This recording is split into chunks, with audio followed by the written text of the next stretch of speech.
MP board class 10th वाले सभी बच्चे ध्यान दें। प्यारे विद्यार्थियों, प्यारे साथियों, माय डियर फ्रेंड्स, आप सभी छात्रों का सामाजिक विज्ञान का जो पेपर है वो पूरा पेपर और सॉल्यूशन में लेकर आया हूं।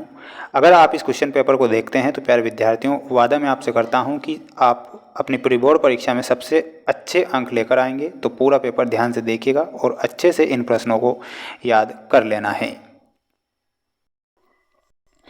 देखिएगा प्यारे विद्यार्थियों, पहला ही प्रश्न आपकी परीक्षा में आपको देखने को मिलेगा। ध्यान से इस प्रश्न पत्र को देख लो और याद इसे कर लो, क्योंकि ये पूरा पेपर है जो आपकी परीक्षा में आएगा। सही विकल्प चुनकर लिखिए में प्यारे विद्यार्थियों। पहला ही प्रश्न पूछा जाएगा कि मानव जनित आपदा है। मानव जनित आपदा क्या है? तो प्यारे विद्यार्थियों, इसमें आपको सड़क दुर्घटना बताना है, जो कि एक मानव जनित आपदा है। तो इसमें आपका सड़क दुर्घटना सही उत्तर के रूप में हो जाएगा। वहीं अगला प्रश्न है, भारत की औद्योगिक नीति की घोषणा किस वर्ष की गई थी? भारत में औद्योगिक नीति की जो घोषणा है 1948 में भारत में औद्योगिक नीति की घोषणा होती है। तो 1948 आपको करेक्ट उत्तर के रूप में याद रखना है और अच्छे से इन प्रश्नों को आपको पढ़ के ही जाना है, क्योंकि पूरा पेपर और सॉल्यूशन मैं आपको बता रहा हूँ जो कि 100% प्यारे बच्चों आपकी परीक्षा में आएगा। हमारे इसी चैनल के द्वारा डेली लाइव क्लासें आपकी वार्षिक परीक्षा के लिए नोट्स के माध्यम से चल रही है। अगर आप जुड़ते हैं लाइव क्लासों में तो अच्छे अंक आप लेकर आएंगे। प्यारे विद्यार्थियों, चैनल पर नए हैं और मेरी मेहनत अगर आपको अच्छी लगती है तो इस वीडियो को लाइक करके चैनल को आप सभी बच्चे ज़रूर सब्सक्राइब करें। आपकी वार्षिक परीक्षा में भी दिल से आपका साथ दूंगा और वही प्रश्न बताऊँगा जो परीक्षा में आते हैं। निम्नलिखित में से कौन उदारवादी विचारों का नहीं है? तो उदारवादी विचारों के कौन नहीं थे? तो इसमें आपको अरविंद घोष करेक्ट उत्तर के रूप में लिखना है। अरविंद घोष उदारवादी विचारों के नहीं थे, तो इसमें हमारा अरविंद घोष सही हो जाएगा। मध्य प्रदेश की विधानसभा की सदस्य संख्या कितनी है? प्रश्न आपसे पूछा गया है कि मध्य प्रदेश की विधानसभा की सदस्य संख्या पूछा गया है, तो 230 विधानसभा सदस्य संख्या लिखना है। 230 हमारा सही उत्तर के रूप में हो जाएगा। वहीं अगला प्रश्न है, हथियारों की दौड़ का संबंध है। हथियारों की दौड़ का संबंध आतंकवाद से होता है, तो इसमें आपको आतंकवाद करेक्ट उत्तर के रूप में लिखना है, जो कि हमारा सही उत्तर के रूप में हो जाएगा। प्यारे विद्यार्थियों, इस पेपर को आप अच्छे से पढ़िएगा, अच्छे से देखिएगा और याद कर लीजिए। वाकई प्यारे विद्यार्थियों, बेस्ट नंबर आपकी परीक्षा में आएंगे। और चैनल को तो सब्सक्राइब करना ही है, क्योंकि दिल से आपके लिए मेहनत कर रहा हूँ और करता रहूँगा जब तक आपके सबसे ज़्यादा अंक ना आ जाएं। देखिएगा, Tata iron and steel company Jamshedpur कौन से राज्य में है? ये प्रश्न आएगा, तो इसमें आपको झारखंड राज्य लिखना है। कौन सा राज्य है? झारखंड। संविधान सभा के अध्यक्ष कौन थे? तो राजेंद्र प्रसाद संविधान सभा के अध्यक्ष थे। 9 दिसंबर 1946 को संविधान सभा की प्रथम बैठक होती है, जिसमें सच्चिदानंद सिन्हा को अध्यक्ष चुना जाता है।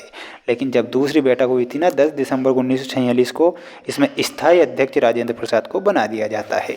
अगला प्रश्न है, एक वस्तु से दूसरी वस्तु की अदला बदली करके आवश्यकताओं की पूर्ति करना प्रणाली होती है, तो वो होती है वस्तु विनिमय प्रणाली। तो इसमें आपको वस्तु विनिमय प्रणाली बताना है।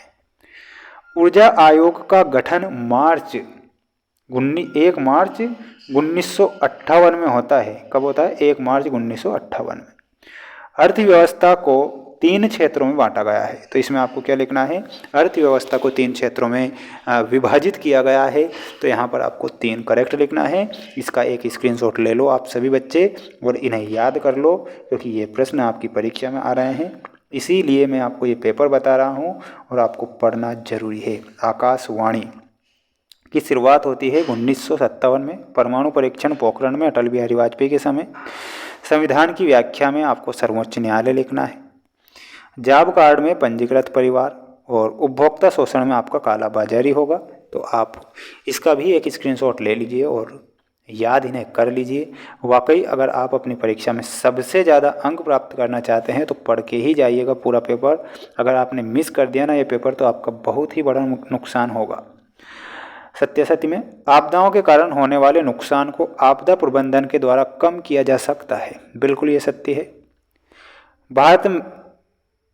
भारतीय संविधान में 395 अनुच्छेद है, ये भी हमारा सत्य हो जाएगा। क्या हो जाएगा? ये भी हमारा सत्य है। जिला पंचायत का कार्यकाल 6 वर्ष का होता है, ये अलग असत्य है। उत्पाद कार्यों में पूंजी लगाने को विनियोग कहते हैं, ये भी सत्य लिखना है।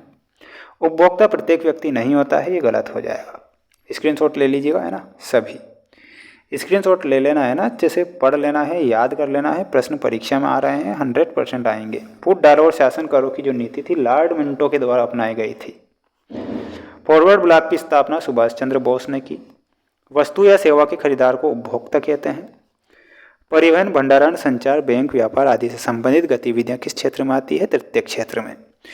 अब आप मुझे कमेंट बॉक्स में इसका आंसर बता देना। इतने आंसर मैंने आपको बताए हैं कि मिश्रित अर्थव्यवस्था से क्या आशय है। पेपर का पीडीएफ अगर आपको चाहिए तो प्यारे विद्यार्थियों, पेपर का पीडीएफ हमारा ऐप है जिसका नाम है Mains Education app. Link description में मैंने दे रखी है। अगर आप वाकई अच्छे नंबर लाना चाहते हैं तो प्ले स्टोर से आपको इस ऐप को इंस्टॉल करना है। वहाँ पर आपको पेपर के पीडीएफ मिलेंगे, साथ में आपको आंसर शीट भी दी जाएगी। तो आपको इस ऐप को इंस्टॉल कर लेना है। सभी बच्चों को चैनल को ज़रूर सब्सक्राइब करना है। जितने भी छात्र इस वीडियो को देख रहे हैं, आपके लिए दिल से मैं मेहनत करूँगा और अच्छे नंबर आपके आएंगे, इतना ज़रूर मैं आपसे कहूँगा, क्योंकि ये मोस्ट प्रश्न हैं और आपकी परीक्षा में आएंगे।